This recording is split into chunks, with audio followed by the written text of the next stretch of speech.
coming here today to listen to me. My name is Smiti. I'm one of the co-founders of Advantage Club, which is one of the world's largest employee engagement, rewards, recognition, and culture building platforms. So today I'm going to talk about winds of culture, winds of change, shaping culture with technology. So before we jump on to discussing how to change culture, let's first talk about what exactly is culture. According to me, culture is equivalent to recruiting to what product is to marketing. When you have employees interview you or you have candidates come in to be interested to join your company, the first thing they look for beyond salary is your company culture. So culture is your branding for your upcoming employees, for your existing employees to retain them, and for your customers to feel that, okay, they're in safe hands. They're in the hands of a company with a good culture. Now, what are the various drivers of culture? To drive culture, primarily, there are more or less 6 options where I feel that these pointers really drive culture. The first is your business practices. What exactly is the functioning of your business? How do you run your business on a day-to-day basis really defines how your culture is being built. The processes around how things are done within the company. The peer interactions within employees themselves also builds culture in a direct and indirect manner. The perception of the company. What do people feel about the company? If you were to take the pulse of the organization, would it be a positive pulse or would it be a negative pulse? That really helps in building a good culture or a bad culture. Leadership is the core of culture building. Everyone follows the leaders. So whatever the leaders do becomes like a basic baseline for everyone to behave in the organization.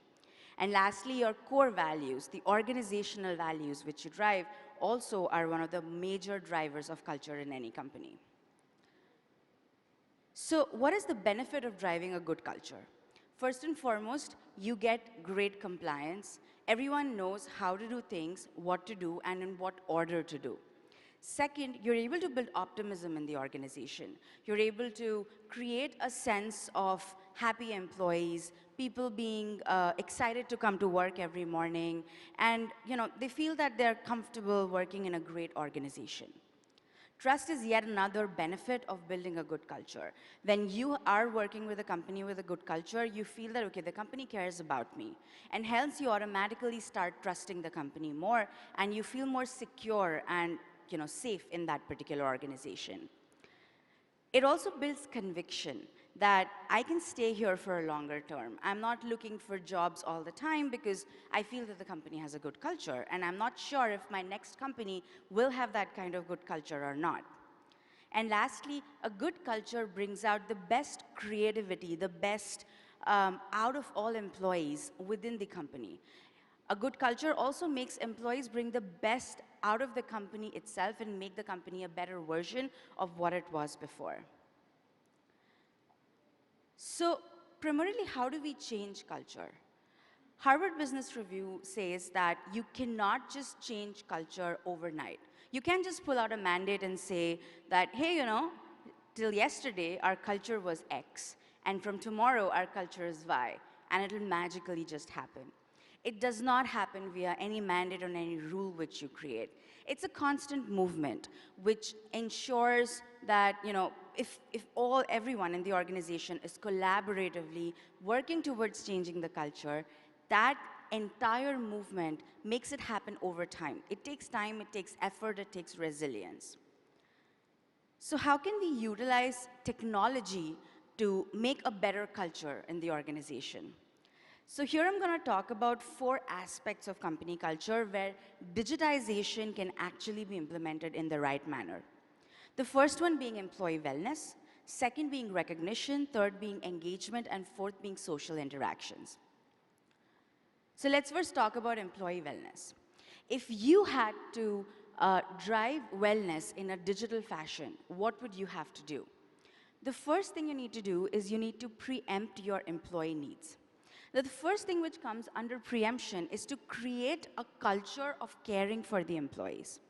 Creating a culture and branding a culture are 2 different things altogether. You could have a great culture, but if you don't brand it right, the, the sense of informing employees that you're really doing a lot of things for them go away. Like I remember, I used to work for Microsoft in the US, and Microsoft had this concept called Microsoft Cares. And they had this branding on every wellness initiative, every employee initiative they did. Now, naturally, every time I am taking part in any engagement activity, I see that branding, Microsoft Cares. So automatically, it gets instilled in my brain as a psychological factor that Microsoft cares about their employees. If the same initiative is done by any other company, but they're not branding it right, the employees don't end up thinking in that direction directly. So creating a culture of care becomes really important to preempt wellness in the company. Once you've created the culture, it's also important to execute it with creating right work-life balance. So if you're in a hybrid setup, how flexible are you in terms of work from anywhere, in terms of timings, in terms of accessibility? That also helps build better wellness. The third thing for preempting wellness is assessment of your employee needs. What do you need if you're building wellness? What do your employees need, really? Do they need physical wellness? Do they need mental wellness? Do they need financial wellness? Or do they need a combination of all of that? So really breaking down your employee needs in a very simple format helps in preempting your employee wellness needs itself. Once you've identified what your employees need, you need to detect it further by getting the exact requirements from your employees. So there are a lot of survey tools available which you can use to identify your employee needs and develop your wellness using technology. You can also have a lot of peer and employee interactions. You can have manager-employee interactions to drive better awareness and better understanding of what your employees are requiring today. And lastly, self-reporting works as well. Now you've identified what your employees need. How do you execute them using technology? In terms of execution, the easiest way to implement technology is to outsource it. I mean, building it in-house is possible, but it's hard, it's time-consuming. It takes years, if not months, to actually build technology in-house.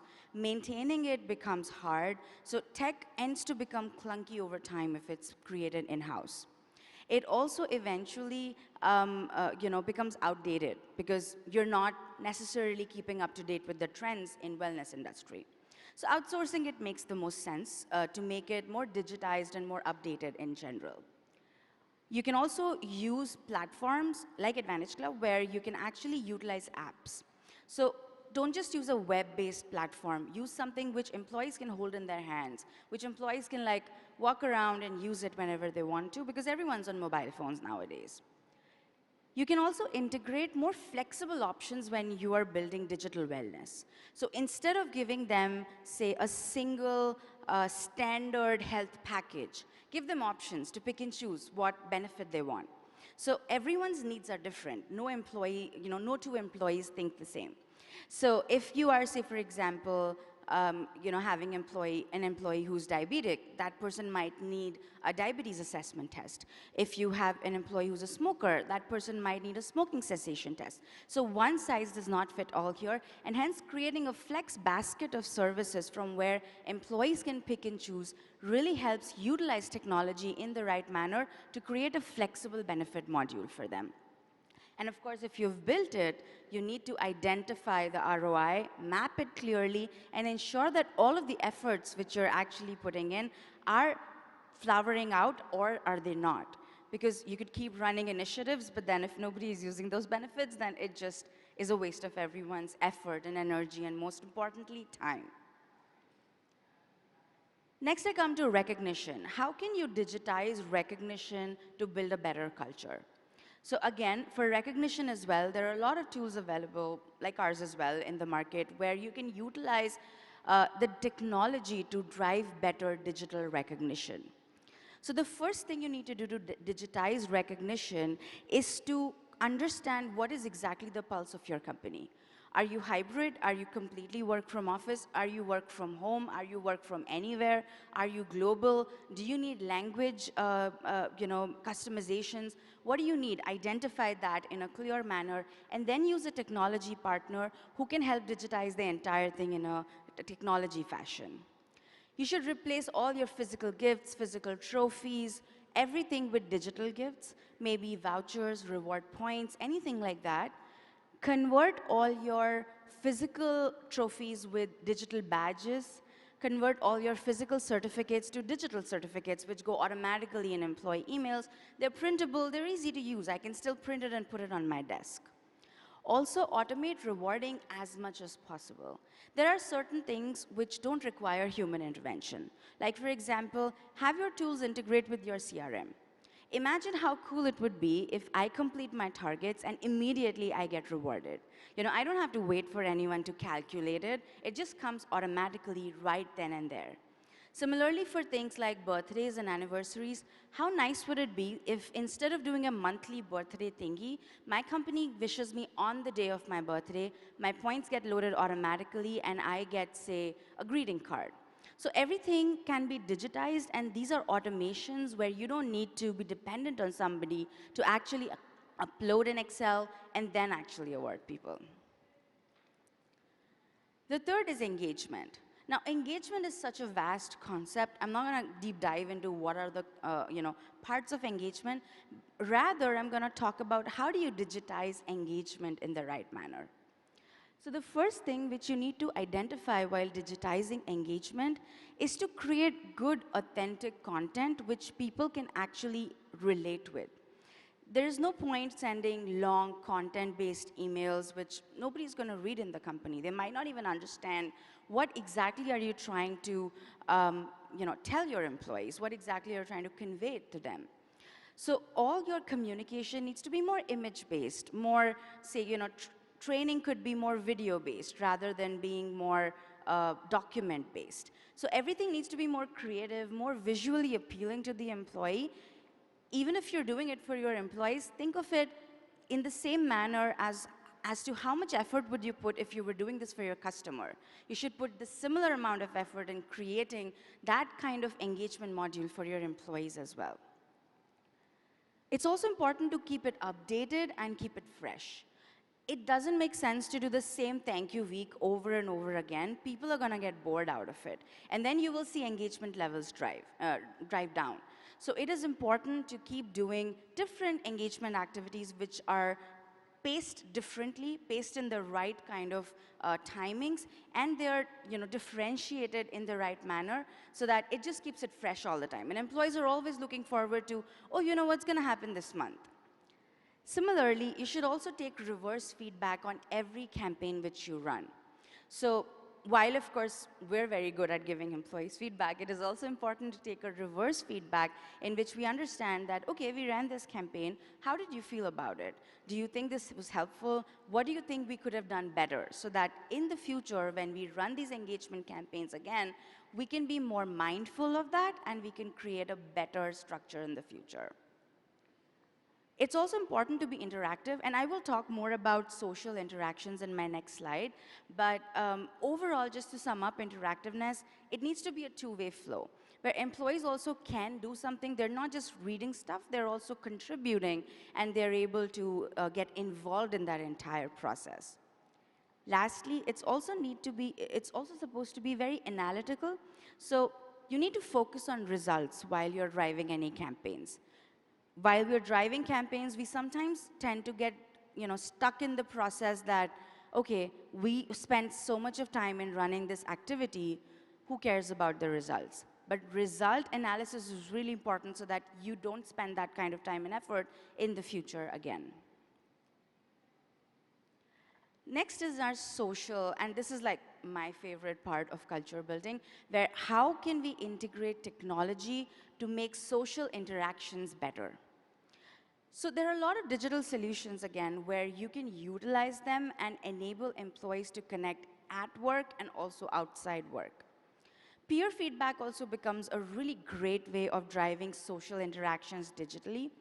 What I like about peer feedback is it's very different from manager feedback. You're very scared when your manager gives you feedback, but when your peer gives you feedback, you take it very positively. It also helps you get better manager feedback, better appraisals in the future. So peer feedback needs to be really a part of your culture so that people can become better versions of themselves. Peer appreciation also becomes really important where, if you think about it, we're all, as humans, very hungry for appreciation.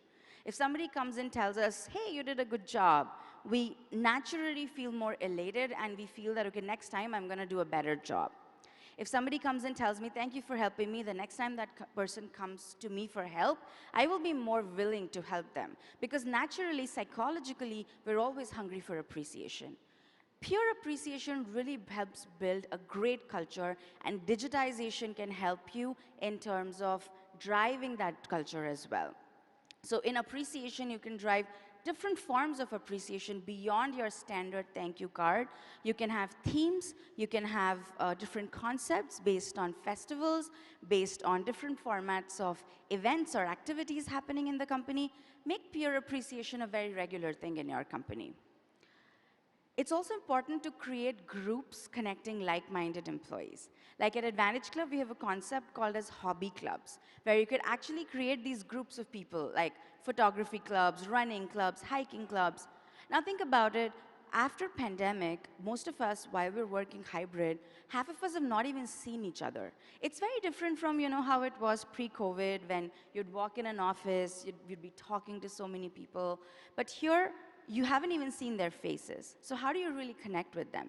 So creating these like-minded groups really helps people connect with each other, interact with each other.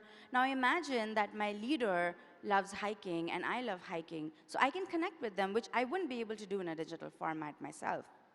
You can also use social groups to create very, social reformation groups, like for example, pride clubs or network of women. You can also enable, mentor-mentee clubs where, say, the managers can connect with their team members on a very regular basis.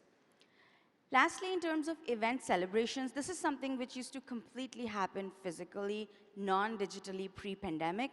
Technology can help you digitize that as well. You can utilize technology to celebrate different forms of event, create group greeting cards, enable people to collaborate with each other in a more respectful, at the same time, collaborative fashion. So this is a really interesting study I found with Gallup, and I really like this, so I use this in a lot of my slides. So pre-pandemic, if you look at it, 60% of the employees across the world were fully on-site. Post-pandemic, now that number today is at around 53%. And if you look at the preferences of employees, almost 60% of employees want to be hybrid, which means that this 60% of people who were working from office are now going to be completely hybrid. So your entire shift of population is happening in which nobody's going to be on site anymore. So it is really, really important to deploy technology and ensure that it becomes an enabler for hybrid future of work, because this is going to be our future. Lastly, in terms of other aspects driving culture beyond technology, I feel that senior leadership needs to be very involved because everybody follows them. Physical infrastructure also needs to be good. When I talk about infrastructure, I don't mean having a fancy office. What I'm trying to say is, if you're working hybrid or if your employees are remote, do they even have internet? Do they even have laptops or tables or chairs? Do they have accessibility to come to work every day? How do you define physical infrastructure for, say, the physically disabled if they're coming to office? So physical infrastructure plays a great part in building your culture as well. Also, another thing which defines our culture is the purpose and strategy of the organization. All your initiatives need to be actually linked to the core values and the purpose of the organization. It doesn't make sense to drive things which are not really related to your company just because everybody else is doing it. And lastly, you need to engage, reward, and celebrate with employees, which really helps drive a good culture. And that's what we do at Advantage Club here. We help organizations engage, reward, and celebrate, and make them more future ready. As a parting note, just as a last slide, I would just like to mention that digitization can be done across the entire employee life cycle, not just culture building, right from hiring to exit. But digitization is not a reinforcer, it's an enabler. So you can use technology to enable things, but to reinforce, you have to promote it, you have to reward it, and you have to recognize it, and actually have that in your company culture by design so that you're able to build a more better digital culture. That was my time, everyone. Thank you so much for listening to me. We have a booth here, so if you need to chat, please do drop over at Advantage Club. Thank you.